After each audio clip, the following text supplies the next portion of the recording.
Homeless on the train tracks in Georgetown.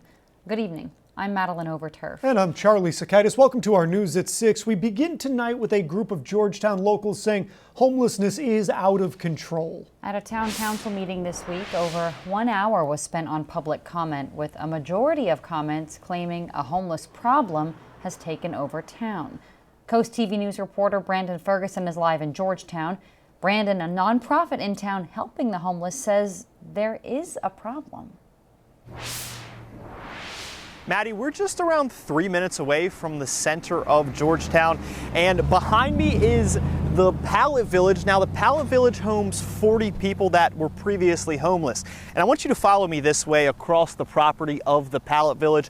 Look across this field and look at that brown building. On the ground near the brown building is the train tracks that go through Georgetown.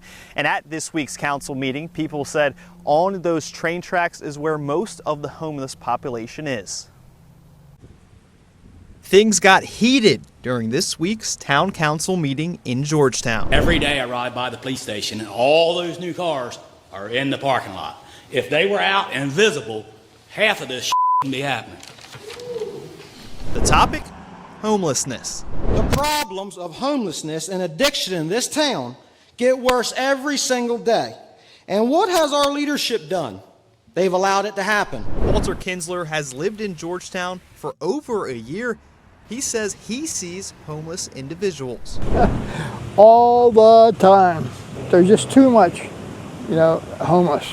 The Shepherd's Office and Springboard Pallet Village are two different organizations, but they have a common goal to help the homeless with food, resources, and at the Pallet Village, housing. Program manager for Springboard Delaware, Trish Hill, says she understands concerns. There's panhandling, there's different trash along the tracks, things like that. But it's hard to solve the problem during what she calls a housing crisis. I think there's more opportunity for collaboration between those who are opposing, homelessness and the spaces. All sides agree there is a problem, but how to address that problem is still unknown.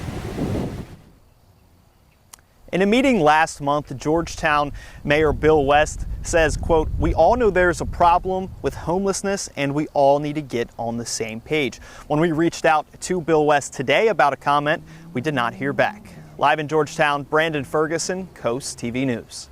And a committee was created in September by the Georgetown Town Council to tackle supportive housing issues and homelessness.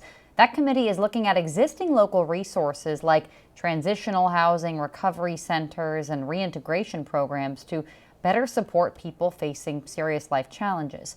The goal isn't to add more of those houses, but to improve how current ones are used and to ultimately get people off of the streets. And rules could soon change for when people can sleep in the Georgetown Circle. Sleeping in the Circle currently banned from 11 p.m. to 7 a.m., but now that ban could be extended sunset to sunrise.